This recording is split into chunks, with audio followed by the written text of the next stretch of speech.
Aujourd'hui, je vais continuer sur les anges. On est rendu à la partie numéro 7. Et aujourd'hui, je vais lire un petit peu plus de versets parce que j'ai besoin de toute cette histoire-là qu'on va voir aujourd'hui pour expliquer qu'est-ce que ça veut dire pour nous aujourd'hui. Si la Bible n'est pas pratique pour moi aujourd'hui, j'arrête de la lire. Je ne veux pas lire un livre comme ça juste pour être informé. Je veux savoir ce que Dieu dit que je suis. Et je veux savoir pourquoi que je suis né dans cette génération, à quoi je sers et qu'est-ce que Dieu veut faire à travers ma vie. Êtes-vous d'accord? Oui? Alors, on va attaquer ici. On va aller lire dans Acte 10. Et aujourd'hui, on va voir comment les anges sont impliqués dans deux sphères très, très précises ici de nos vies. Et ce qu'on va lire dans Acte 10, c'est nous sommes la génération d'Acte 10 aujourd'hui. Donc, ce qu'on va lire, c'est l'histoire de Pierre. Mais ça s'adresse aux Pierres d'aujourd'hui, qui est nous ici, et les Pierrettes au milieu de nous. Je pense que Pierrette va se sentir visée aujourd'hui. Nous sommes les Pierres et les Pierrettes de notre génération. Mais là, on va aller voir qu'est-ce que Dieu nous a montré, qu'est-ce qu'il veut faire avec les Pierres et les Pierrettes de leur génération. Donc, vous êtes tous des Pierres, vous êtes tous des Pierrettes aujourd'hui. Fait que Pierrette, elle a eu le bon nom en venant au monde, là. Alors, ça dit ici dans Acte 10, il y avait à Césarée un homme nommé Corneille. Donc, vous n'êtes pas des Corneilles ici aujourd'hui, vous êtes des Pierres et des Pierrettes, on va voir ça. Mais ici, il est très important, ce personnage-là, un homme nommé Corneille, centenier de la cohorte dite italienne. Donc, il était en charge d'une troupe d'armée, c'est un Italien. Cet homme était pieux et craignait Dieu avec toute sa maison.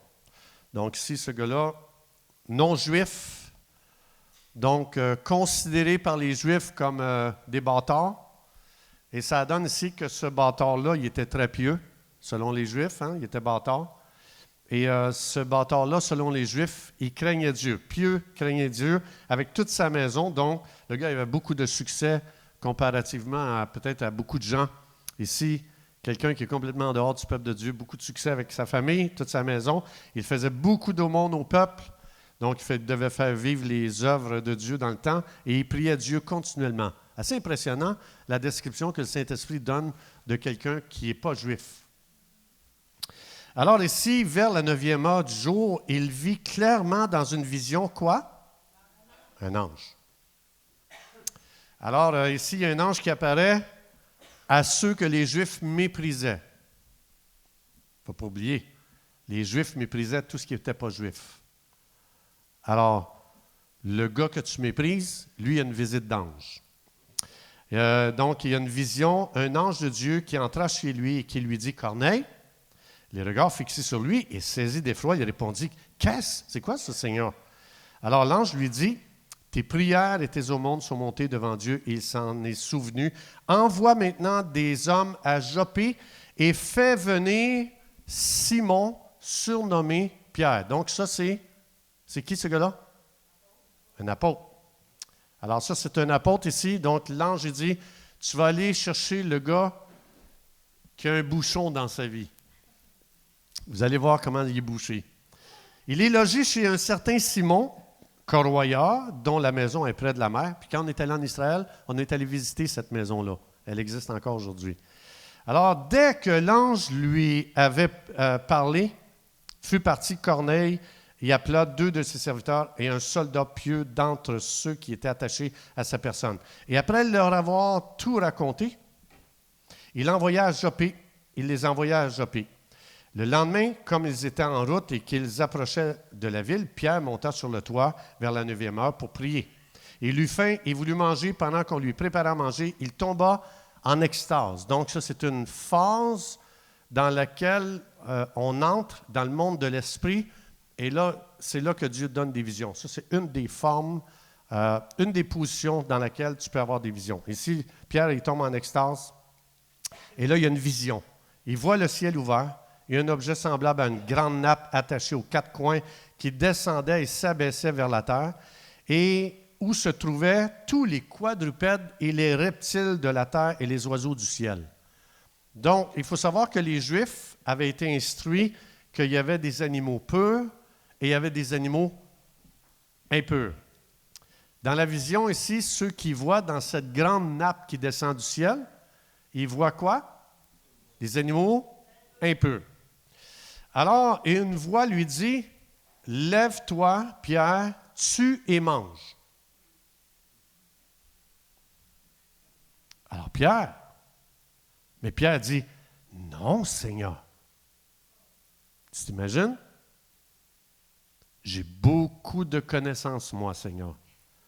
Je vais t'expliquer comment les choses marchent, Seigneur. Ça, c'est Pierre. Non, non, non, non, non, Seigneur. Je n'ai jamais rien mangé de souillé ni d'impur. Il n'est souillé un homme très pur. C'est ça que Pierre a dit. Il n'est souillé un homme très pur. Il ne peut pas manger de ces choses-là, moi. Alors, imagine-toi Pierre qui argumente avec Dieu. Alors ici, et pour la seconde fois, la voix se fit encore entendre à lui. Ce que Dieu a déclaré pur, ne le regarde jamais comme souillé. Alors, c'est où que tu as vu ça, Pierre, que c'était impur, ça? Cela arriva jusqu'à 3 fois cette vision. Hey, il faut que tu sois bouché, là. Il faut que tu sois vraiment coincé en terre. Tu sais, Dieu, Corneille, il y a un ange qui vient, puis tout de suite, il obéit. Le Pierre, très saint, Dieu lui-même lui parle. Ce n'est pas un ange, c'est Dieu lui-même. Il s'obstine. Ça prend 3 fois et il faut qu'il argumente avec Dieu. Il essaie de convaincre Dieu que Dieu il a perdu un petit peu la notion du bien et du mal. Alors, et aussitôt après, l'objet fut retiré dans le ciel. Tandis que Pierre ne savait même pas quoi penser du sens de la vision qu'il avait eue, voici les hommes envoyés par Corneille, s'étant informés de la maison de Simon, se présentèrent à la porte et demandèrent à haute voix si c'était là que logeait Simon, surnommé Pierre. Et comme Pierre était à réfléchir sur la vision, l'Esprit lui dit. Donc lui, il ne deal pas avec un ange, Pierre. Corneille deal avec un ange, pas Pierre. Pierre, c'est avec le Saint-Esprit lui-même. Voici 3 hommes te demandent. Lève-toi, descends et pars avec eux sans hésiter. Car c'est moi qui les ai envoyés. Pierre donc descendit et il dit à ces hommes, voici, je suis venu vous chercher. Quel est le motif qui vous amène? Alors il répondit, Corneille, le centenier, homme juste et craignant Dieu, que toi tu méprises, que tu vois différemment, et de qui toute la nation des Juifs rend un bon témoignage, a été divinement averti par un saint ange de te faire venir dans sa maison afin d'entendre tes paroles. Pierre donc les fit entrer et les logea, et le lendemain se leva et partit avec eux. Quelques-uns des frères de Joppé l'accompagnèrent, et ils arrivèrent à Césarée le jour suivant. Corneille les attendait et avait invité ses parents et ses amis intimes. Lorsque Pierre entra chez Corneille, qui était allé au-devant de lui, Corneille est tombé à ses pieds, se prosterna. Très, très grand honneur pour Pierre que Corneille avait. Mais Pierre le releva en disant, « Lève-toi, moi aussi je ne suis qu'un homme. » Et conversa avec lui et entra et trouva beaucoup de personnes réunies. « Vous savez, leur dit-il, qu'il est défendu à un Juif de se lier avec un étranger ou même d'entrer chez lui. » Alors les Juifs étaient extrêmement coincés. Il y avait des concepts extrêmement bizarres et un très, très grand mépris pour quiconque n'était pas juif. Alors, mais Dieu m'a appris à ne regarder aucun homme comme souillé et impur. C'est pourquoi je n'ai eu d'objection à venir puisque vous m'avez appelé. Je vous demande donc pour quel motif m'avez-vous envoyé chercher? Corneille dit, il y a 4 jours à cette heure-ci, je priais dans ma maison à la 9e heure et voici un homme. Comme je vous ai dit, les anges prennent une forme humaine. Alors, voici un homme vêtu d'un habit éclatant se présentant devant moi et dit, Corneille, ta prière a été exaucée, Dieu s'est souvenu de tes aumônes, envoie donc à Joppé et fais venir Simon, surnommé Pierre, il est logé dans la maison de Simon, etc., Corroya, près de la mer. Aussitôt, j'ai envoyé vers toi et tu as bien fait de venir. Maintenant, donc, nous sommes tous devant Dieu pour entendre ce que le Seigneur t'a ordonné de nous dire. Alors Pierre, ouvrant la bouche, dit en vérité, je reconnais que Dieu ne fait point exception de personne, mais mais qu'en toute nation, celui qui le craint et pratique la justice lui est agréable. Il a envoyé la parole aux fils d'Israël en leur annonçant la paix par Jésus-Christ, qui est le Seigneur de tous. OK, là j'avais besoin de tout ce texte-là. Dites-moi, quel était le blocage de Pierre? Un blocage religieux, loi des hommes, et un blocage culturel. Deux blocages. Ici, tu vois dans la vie de Pierre, deux blocages. Mais quand tu regardes, quel était le besoin de Corneille?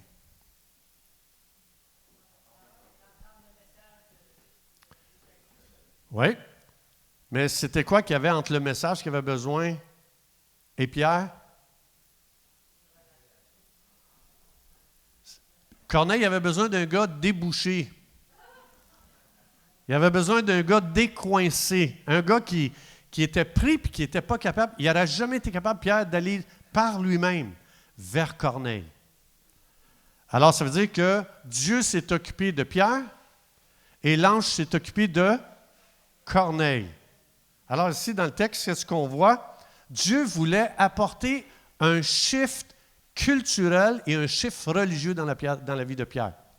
Alors, c'est le Saint-Esprit ici qui a dealé avec lui. Et Dieu est en train d'amener un bouleversement complet d'un concept religieux dans lequel Pierre était pris. Pierre n'était pas capable d'aller plus loin. Il y avait des idées préconçues, des concepts, il y avait des blocages. Et Dieu vient ici, et puis il est en train d'annoncer à Pierre qu'il va faire les choses d'une nouvelle façon. Parce que tous les Juifs pratiquaient ce que Pierre pratiquait. Et toi, tu étais sûr que ça plaisait à Dieu, ça, de ne pas aller vers les étrangers, vers les non-Juifs. Et toi, tu pensais que ça plaisait à Dieu. Et ici, Dieu est en train de montrer que ça ne lui a jamais plu, cette attitude-là. Ça n'a jamais, jamais plu à Dieu. Alors ici, en plus, Pierre essaye de convaincre Dieu. Imagine-toi. Ça, c'est Pierre. Ça, c'est le Pierre. Moi, ça m'encourage. Quand je lis la vie de Pierre, c'est lui qui m'encourage le plus et qui me donne le plus d'espoir parce que ça me montre que peu importe mes faiblesses, mes manquements, mes incapacités, mes blocages, mes concepts, Dieu va dealer avec moi. Il va me libérer de toutes ces choses-là. Alors, quand Dieu veut apporter un shift, qu'est-ce que Dieu a utilisé? Des anges. Et une vision, exactement. Celle-là aussi est très importante.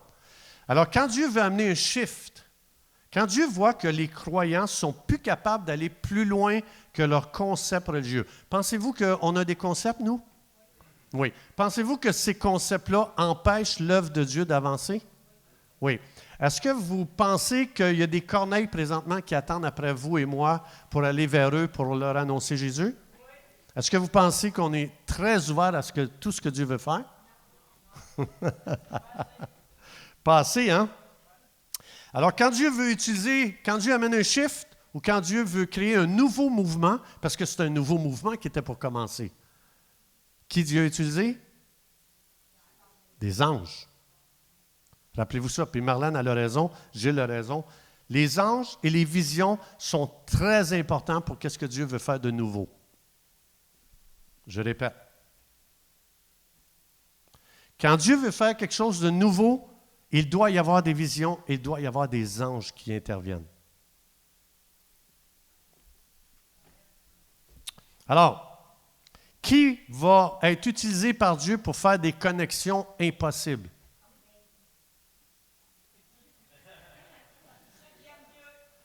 Qui Dieu a utilisé pour convaincre Pierre?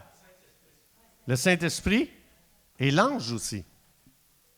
C'est un ange ici qui a permis, avec une vision que le Saint-Esprit a donnée, il faut que vous me suivez à cause de ce qui va suivre après l'application pour aujourd'hui. Alors, ça le pris quand les anges sont là pour faire des connexions impossibles religieusement et culturellement. C'est ce qu'on voit ici. Alors, j'ai une question. Quand on dort le soir, quand on s'endort, et que quelqu'un arrive à 3 heures du matin et qui ouvre la lumière comme ça dans ta chambre, qu'est-ce que ça fait? C'est quoi l'effet? Ça fait mal, hein? Aujourd'hui, je vais ouvrir une lumière dans l'Église. Aujourd'hui, je vais ouvrir une lumière. Ça va faire mal à vos yeux. La raison, c'est que on est pris dans des concepts religieux, on est pris dans des concepts culturels. OK? Donc, moi, en 2020, j'ai vraiment posé la question à Dieu, qu'est-ce qui se passe? Et Dieu a ouvert une lumière dans ma vie et ça m'a fait très, très mal aux yeux. Et je sais ici qu'il y en a d'autres, on parle de ça des fois, ça l'a vraiment fait mal aux yeux. La raison, c'est qu'on dormait. Et quand tu dors et que la lumière est allumée par le Saint-Esprit, c'est toujours un choc. Ça demande un certain temps. Tu es là, ferme la lumière. Et parce que ça demande un certain temps pour que tes yeux s'habituent, hein? Right? Alors aujourd'hui, je vais parler de quelque chose qui est très, très, très, très, très important. Dans Amos 3,7, quand c'est arrivé en 2020, moi, je savais cette parole-là ici dans Amos 3,7, ça dit « Le Seigneur, l'Éternel, il ne fera jamais rien sans avoir révélé son secret à ses serviteurs, les prophètes. » Alors, en 2020, j'ai commencé à faire plein de recherches sur qu'est-ce que Dieu a dit aux prophètes, pour savoir qu'est-ce qui se passait. Parce que pour arrêter la planète entière, pour confiner le monde entier et bouleverser le monde entier, ça veut dire qu'il y a quelque chose en tas qui se passe là. Alors, j'ai dit, c'est qui les prophètes à qui Dieu a parlé? Et j'en ai trouvé un. J'en ai trouvé un seul. Je ne vous dis pas qu'il n'y en a pas d'autres. J'en ai trouvé un seul. Et ce prophète-là, c'est lui ici que je vais vous montrer. Son nom, c'est Bob Jones. Ça, c'est le prophète, le plus grand prophète que l'Amérique a porté dans juste un petit peu, il est décédé, ça ne fait pas tellement longtemps, je ne me souviens plus, en 2014. Et ce gars-là a prophétisé avant de mourir. En 2014, il dit, le jour où les Giants de Kansas City vont remporter au Super Bowl, les Chiefs, c'est quoi j'ai dit? Les Giants, les Chiefs, excusez. Quand les Chiefs de Kansas City vont gagner au Super Bowl, ça faisait 50 ans qu'ils n'avaient pas gagné. Et lui ici, il dit, quand ils vont gagner, le plus grand réveil de toute l'histoire de l'humanité va commencer. Fait que j'ai regardé la date qu'ils ont gagné, et la date, c'est le 2 février 2020. 2-2-2. Le gars ici, là, l'entraîneur des Chiefs, il s'appelle Andy Reid. Et il a remporté son 222e match. Quand on étudie le prophétique, que veut dire 2? Témoin. Hein? Dieu dit, quand quelqu'un va être témoin de quelque chose, il va falloir qu'il prenne un témoin avec lui pour que son témoignage soit valide. Ici, il n'y a pas de hasard avec Dieu, hein? Il n'y en a vraiment pas. Alors, ce que Dieu est en train de dire, c'est « je confirme et je suis témoin que le plus grand réveil de l'histoire de l'humanité est commencé le 2 février 2020. » Alors, même l'année est prophétique. 2-2-2 encore. Ce que, pour moi, ce que ça veut dire, je vais juste vous dire qu'après ça, tout ce que Dieu m'a expliqué a commencé à faire du sens, qu'est-ce qui se passait. Alors ici, la raison pourquoi Dieu amène des choses si précises comme ça, l'entraîneur, c'est son 222e match. Après 50 ans, que signifie 50 dans la Bible? Le jubilé. Que veut dire le jubilé? Libération de l'esclavage. Libération de l'esclavage. Quand tu commences à mettre tout ça ensemble, tu commences à dire, c'est Donc, Dieu veut nous libérer. Dieu veut libérer la planète entière. C'est pour ça qu'il a touché la planète entière en 2020. Alors, un mois après, le 13 mars 2020, qu'est-ce qui est arrivé à la planète Terre? Confinement total. Et là, on est rentré dans quelque chose d'incroyable que je n'aurais jamais pensé vivre de toute ma vie. Je vous partage ça aujourd'hui parce que le texte dans Acte 10 va avec ce qu'on a vécu. Vous allez voir. Alors ici, si je vais dans Job 33, 14, ici, ça dit, regarde, quand tu regardes tous les événements, quand tu regardes la date qu'ils ont gagnée, quand tu regardes Bob Jones qui a prophétisé ça, ça veut dire que vous et moi, on fait partie du plus grand réveil de toute l'histoire de l'humanité. Tout un privilège. Alors ici, pour montrer le 222e match, le 2-2 de 2020, Dieu, regarde ici qu'est-ce que Dieu dit dans Job 33, 14. Dieu parle cependant tantôt d'une manière, Bob Jones, tantôt d'une autre manière, 2-2-2-2, 2-2-2-2-2. Dieu parle tantôt d'une manière, tantôt d'une autre. Mais le problème, ce n'est pas que Dieu ne parle pas. Il dit, mais on n'y prend pas garde. C'est nous qu'on n'est pas attentifs. Alors, j'ai commencé à regarder tout ce qui se passait dans tous les systèmes du monde entier. Et j'ai commencé à voir ce que je n'ai jamais vu de ma vie. Et depuis le 13, 2 semaines après, à partir du mois d'avril, mes yeux ont commencé à s'ouvrir et la lumière était tellement forte que ça m'a fait mal aux yeux. Plus que je regardais, plus ça me faisait mal aux yeux. Tout ce que Dieu amenait à ma connaissance. Et il n'y a rien de ce que je voyais qui me faisait pas mal. Tellement, je dormais profondément. Je dormais tellement profondément. Dans Éphésiens, ça dit, réveille-toi, toi qui dors, réveille-toi d'entre les morts, et Christ t'éclairera. Mais c'est drôle que Dieu ne dit pas ça à des inconvertis. L'Épître aux Éphésiens a été écrit à qui? Des croyants. Ça dit, réveille-toi, toi qui dors, réveille-toi d'entre les morts, et Jésus va t'éclairer. Donc, mais le fait que tu dormais, ça va faire mal quand il va allumer la lumière. Ça va tout le monde? Vous ne dormez pas, là? Alors, je partage ça parce que quand Dieu a amené le nouveau dans la vie de Pierre, ça l'a pris des visions, sinon il n'aurait jamais été capable d'aller de l'avant. Ça l'a pris des anges qui fassent des connexions surnaturelles et impossibles.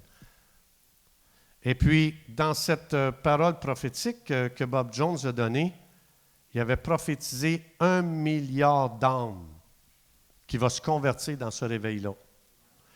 Mais moi, je crois, quand j'ai commencé à regarder, quand j'ai étudié les grands réveils de l'histoire de l'Église, j'ai remarqué que c'était plein de gens qui se convertissaient.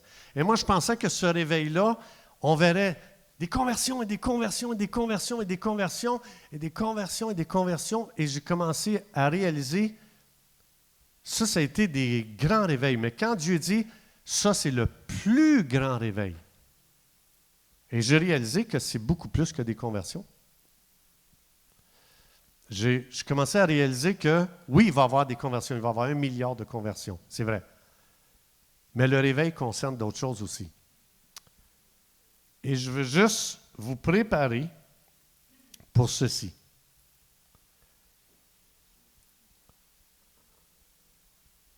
Un grand événement est en train de se passer. Il y en a plein, hein? Ceux qui ont vu le rapport de Durham, pour ceux qui suivent un petit peu la game, vous savez qu'est-ce qui se passe, le rapport de Durham. Ça, là, c'est en train de bouleverser complètement le monde. Mais le 4 juillet, ce film, ça s'appelle Sound of Freedom. Et ça fait mal aux yeux. Là, je vous le dis, ça va tellement illuminer le monde entier que le monde entier va avoir mal aux yeux le 4 juillet 2023.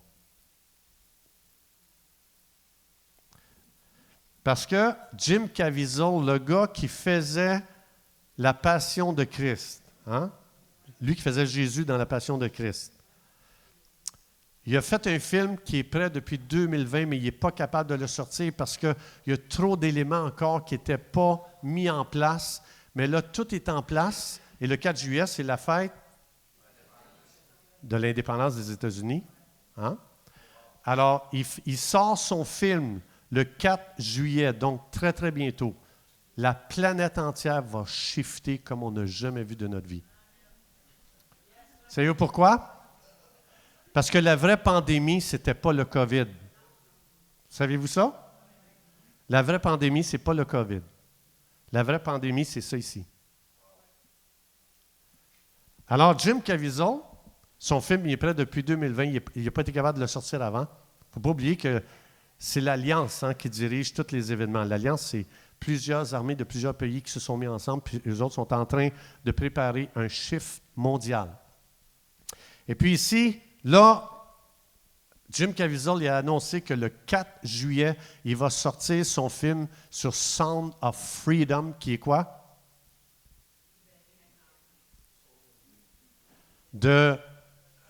Il va exposer le trafic d'enfants qui était caché aux yeux de toute l'humanité pendant plusieurs générations.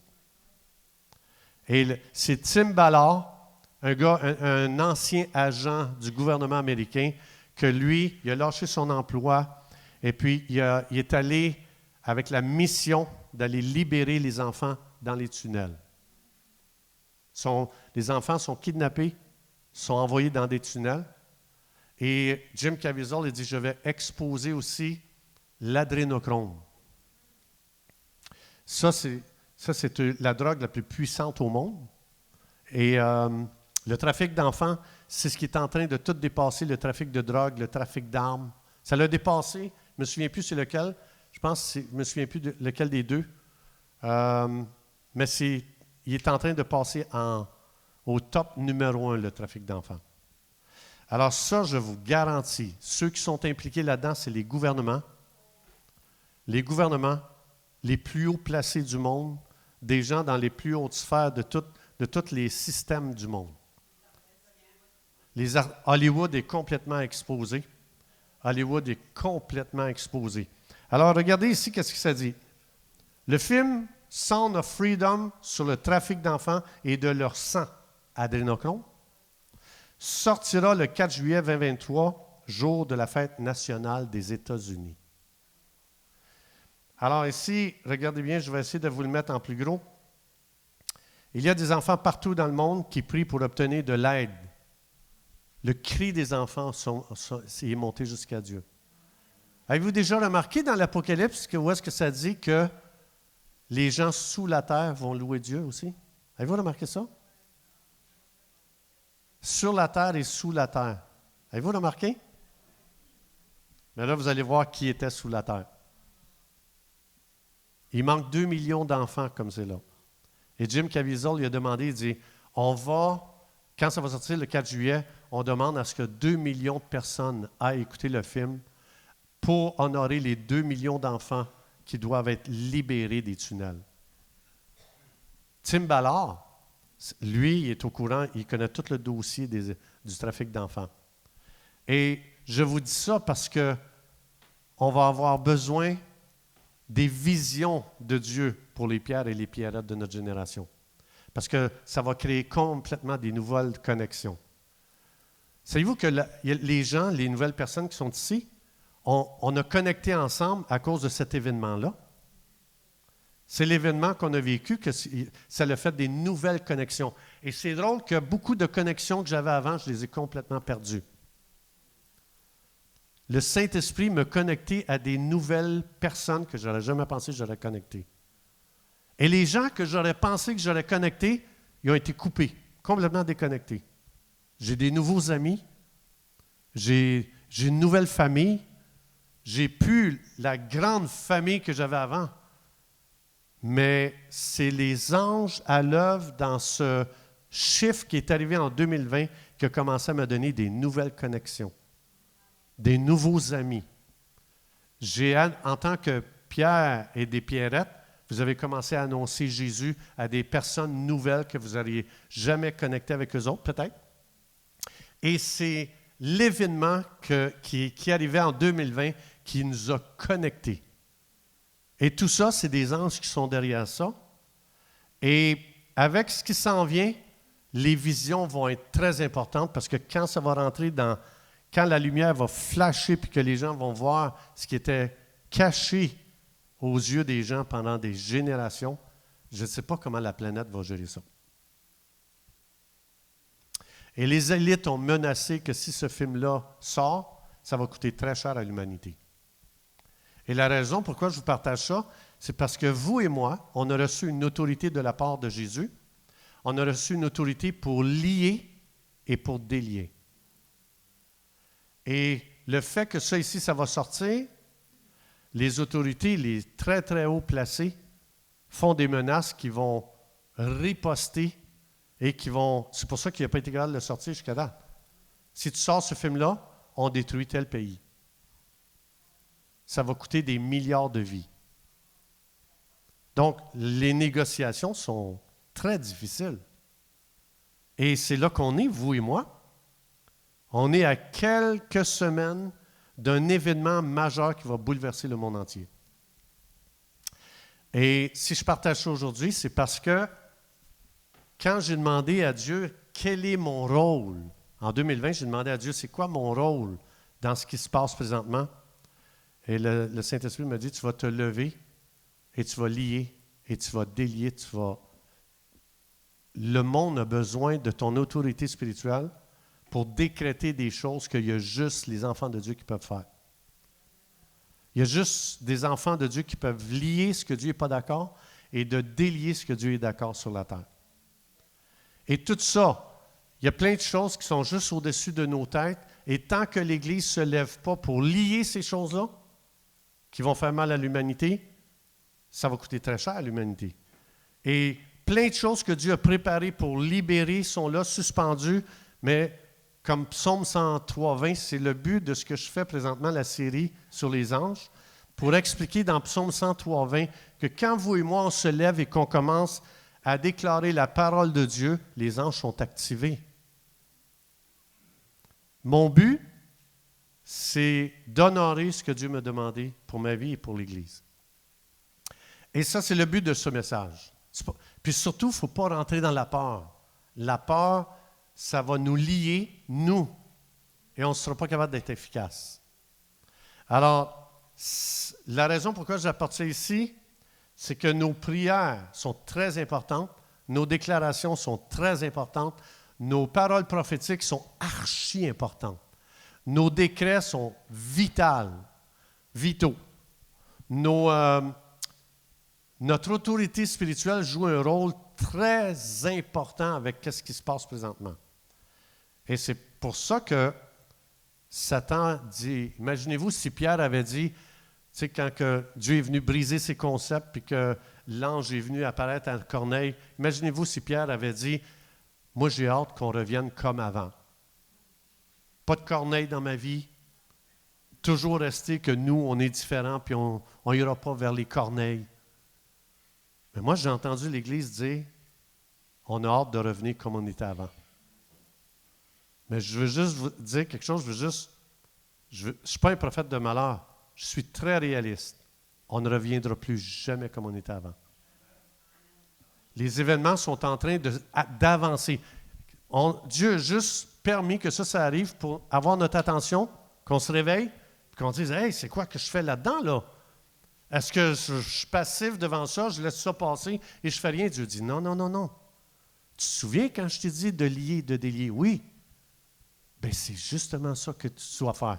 Et sais-tu dans quel contexte Jésus a dit de lier et de délier? Les portes de l'enfer ne prévaudront pas contre elles. Il est en train de parler, ton autorité spirituelle, c'est quand les portes de l'enfer s'ouvrent et tu as un rôle à jouer dans ce contexte-là inimaginable. Tu peux faire toute la différence. Vous n'avez pas vu les drag queens qu'on relâche dernièrement? Avez-vous ça? Ça vient d'où, ça? Pourquoi encore ils attaquent les enfants? Je parlais avec mes petits-enfants hier, puis ils m'expliquaient, c'est que des mouvements de lesbianisme et d'homosexuels qu'il y a dans l'école, et c'est plein de banderoles partout, c'est plein d'affiches partout, que de ça. Avez-vous remarqué qu'ils ne payent pas un homme et une femme mariés normales pour aller donner leur témoignage? Avez-vous remarqué? L'enfer se déchaîne. Dans un contexte d'enfer qui se déchaîne, Jésus dit, je te donne une autorité spirituelle pour lier qu'est-ce que je ne suis pas d'accord et pour délier ce qui doit être dans cette situation. Alors, moi, ce que je vais faire aujourd'hui, donc, allez voir ça, allez juste voir le trailer de ça, là, comment on appelle ça, le bande-annonce. Allez juste écouter la bande-annonce de Sound of Freedom. Déjà, la bande-annonce, là, c'est déjà bande-annonce. Bonne annonce. Alors, tout ça pour dire ceci, on va se lever et on va lier, on va délier, on va décréter, on va déclarer et on va prophétiser. Le monde est créé avec des paroles. Les événements sont créés par des paroles. Moi, j'ai été formé depuis que je suis jeune juste avec des paroles. Vous avez été formés juste avec des paroles. Notre monde a été créé par des paroles. Et c'est comme ça que la Bible commence, hein? Dieu dit la terre était informe et vide, Genèse 1. C'était le chaos partout. Et le Saint-Esprit, il était là, puis il planait au-dessus de tout ce chaos-là, de ces ténèbres-là, de ce désordre-là, de cette désorganisation totale, de ces ténèbres. Et Dieu était le premier à se lever et à dire, il y a un jardin d'Éden dans le monde de l'esprit là, qui est là, extraordinaire. Il y a des fleurs, il y a des arbres, il y a des animaux, il y a des êtres humains. Et Dieu a commencé à parler, il a commencé à « Lumière, soit! » Et la lumière fut. La puissance de nos paroles. Alors nous, on est là dans le chaos des drag queens, de la promotion de l'homosexualité, c'est les ténèbres. Et Dieu, il est sûr et certain que l'Église va se lever et qu'elle va dire, l'Esprit présentement, il plane sur toutes ces ténèbres-là, mais l'Esprit de Dieu attend, pareil comme Dieu au début dans Genèse 1, que quelqu'un se lève et qui commence à prophétiser, à décréter, à lier et à délier. Et le but de tout ce que j'ai enseigné depuis le début, c'était pour ça, pour cette pratique-là. Ça, c'était le but. Pour ça, j'ai enseigné sur lier, délier, décréter, déclarer, prophétiser. Vous vous souvenez de cette série-là? Mais tout ça, c'était pour préparer ce que je suis en train de vous dire aujourd'hui. Je prépare ça depuis longtemps. Parce que c'est Dieu qui m'a demandé de faire ça et c'est lui qui m'a demandé d'enseigner ça à l'Église. Et c'est pour ça que je vais honorer sa demande.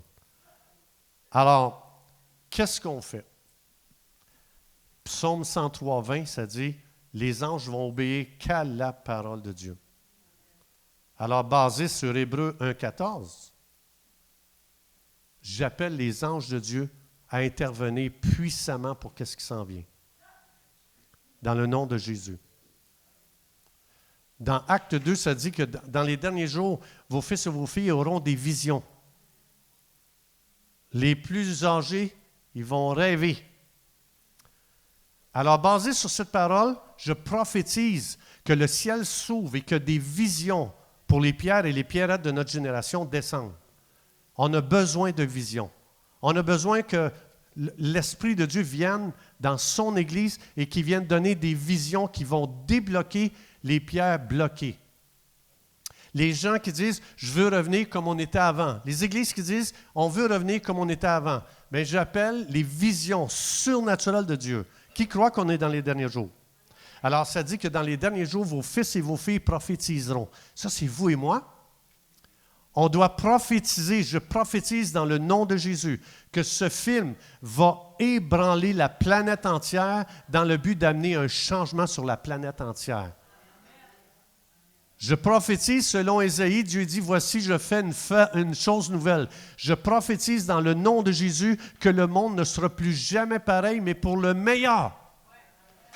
Et je déclare dans le nom de Jésus que les nations vont se lever parce qu'ils vont comprendre pour la première fois de leur vie pourquoi on vit dans une telle oppression. une diversion. Je déclare dans le nom de Jésus que l'Église est très, très, très, très forte.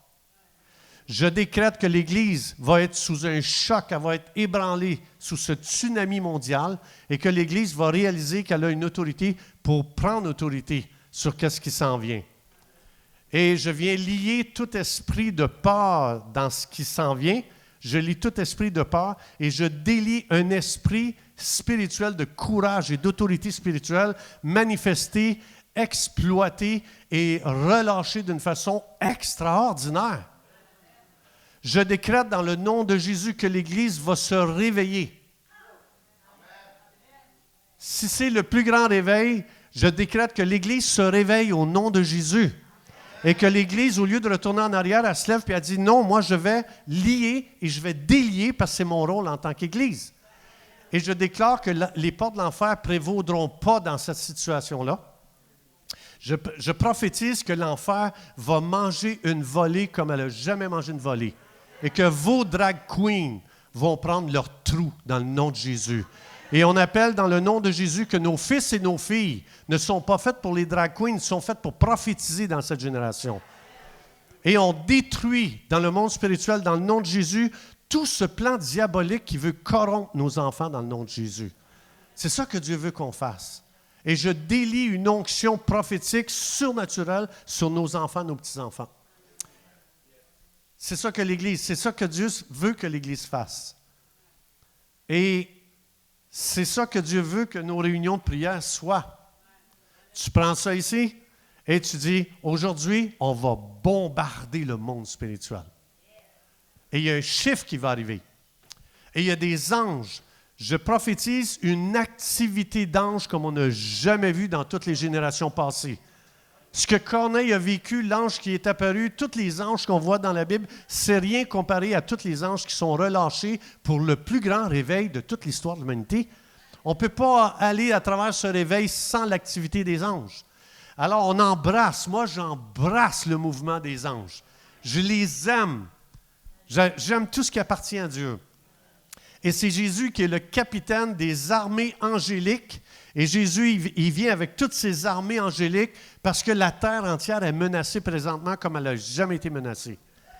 Le monde est oppressé comme ils n'ont jamais été oppressés. Le monde est égaré comme il n'a jamais été égaré. Et le monde est aveuglé comme il n'a jamais été aveuglé. Mais on s'en fout parce que le meilleur est à venir. Parce que Dieu est en train de donner des visions aujourd'hui à des pierres et pierrettes. Et tout leur concept, je décrète au nom de Jésus que leur concept religieux qui les empêche d'aller de l'avant puis de vouloir retourner en arrière. Je brise cette vision de retourner en arrière. Je décrète dans le nom de Jésus qu'on va de gloire en gloire en avant. Et l'Église, ce n'est pas une organisation qui a été créée pour reculer. L'Église, c'est la plus belle, la plus glorieuse entité sur cette planète Terre. C'est l'idée de Dieu, c'est le projet de Dieu. Et je décrète que l'Église se lève dans sa puissance, dans son onction prophétique. Et je décrète que les gens vont avoir des visitations angéliques et des visions qui viennent de Dieu qui vont changer leur vie. Parce qu'on n'est pas capable. On a vu, même quand la planète a été cognée, bang! En 2023, l'Église a dit, on a juste hâte de retourner comme on était avant. En faute de vision, l'Église périt. Pas juste le monde. L'Église aussi a péri. Alors, je décrète et je relâche et j'appelle les visions puissantes qui viennent de Dieu. Et je relâche dans le nom de Jésus une activité qui dépasse tout ce qu'on aurait pu penser, imaginer. Parce que Dieu dit, Régent, dans Éphésiens 3:20, le jour où tu demandes et que tu pries, je vais faire au-delà de ce que tu demandes. Donc, ce que je viens de demander n'est rien comparé à ce que Dieu va faire.